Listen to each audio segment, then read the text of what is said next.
ये कनिया ये राइते ने अहाँके कहने रहौं जे बूटक दालि फूलै लए दऽ दियौ। दाइ आइ जेतै, बिदागरी छै दाइके, तऽ दालि पूरी खोइछ नहि होइ छै यै। तऽ अहाँ दालि फूलै लए देबे नहि केलियै, तऽ आब कथी लऽ कऽ पूरी बनतै से कहियौ तऽ। हम तऽ अहाँ भरोसे रहि गेलियै। आ बेटीके बिदागरीमे खोइछ पड़बे करै छै पूरी बना कऽ, बुझलियै। आब ओ दालि पूरी केना हम बनैयै? अहाँ तऽ बूटक दालि फूलै लए नहि देलियै, आ हम कहि कऽ सुतल छलियै जे अहाँ दालि फूलै लए दऽ देबै, आ तहन अहाँ जे छै से दालि फूलै लए नहि देलियै। आब केना दालि पूरी बनतै, केना? आइए जायवला छै, कखन हुए? आब ओकरा 2 बजे निकलैके टाइम भऽ गेलै हन, केना बनतै से आब अहीँ कहियौ तऽ। हँ माँ, ई तऽ सुति रहलखिन, लेकिन हम तऽ गेलियै बूटक दालि ताकै लए, फूलै लए दै लए, नहि छलनि घरमे। सौँसे ताकि लेलियै, आब सुतली रातिके कतऽसँ बाजारसँ आनितथिन, तऽ नहि छलनि घरमे बूटक दालि। तऽ फेर कहलियै जे चीनीवला पूरी बना दितथिन। ओहो तऽ खोइछ होइते छै ने बेटीके। हँ, चीनीवला खोइछके सेहो होइ छै। हम तऽ से बुझि कऽ फेर नहि फूलै लए देलियै कि जे आब भिनसरमे चीनीवला पूरी बना लेबै।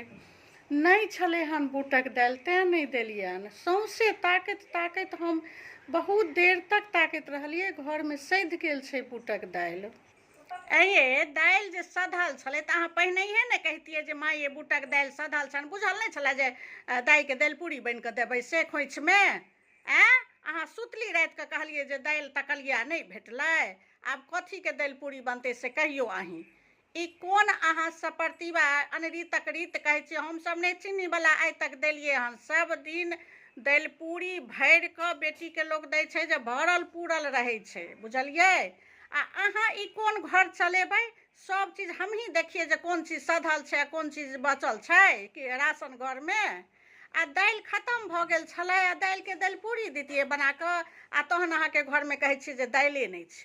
ई कोन अनरीतक रीत अहाँ बिलाड़ि गाबै गीतवला बात केने छियै? माँ, कते भौजीके तू गुस्सा केने छीही गै?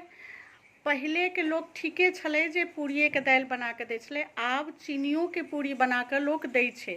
आओर बहुत ठाम हम देखलियै हन जे चीनीवला पूरी, गुड़वला पूरी, 5टा पूरी निखनौत बना कऽ खोइछमे दै छै दुरागमन सबमे, जे मीठगर बनल रहतै सासुरमे, बुझलही। तऽ चीनियोके पूरी पड़ै छै। भौजी ठीके कहि रहल छथुन, आ हुनका बातके तू मोजरे नहि दै छीही। एतेक तामस केनाइ ठीक बात नहि छै माँ। आओर अखन हमरा लागि कऽ ओ बेसी नंगचंग भऽ गेल छथिन, आ कोनो चीज घरमे खतम भऽ गेलै ओ नहि ध्यान दऽ देलखिन, ओहि लए एतेक ताना किया मारै छीही? बूटके दालि खतम भऽ गेलै तऽ ठीक छै, काल्हि नहि पता चललो आइ पता तऽ चललो। तऽ चीनीवला पूरी बना दही, ओहो 5टा बनैहें जे विध होइ छौ ताहि दुआरे, बुझलिन। आओर एतेक नहि गुस्सा करही ने भौजीके, ठीके तऽ ओ कहै छथुन।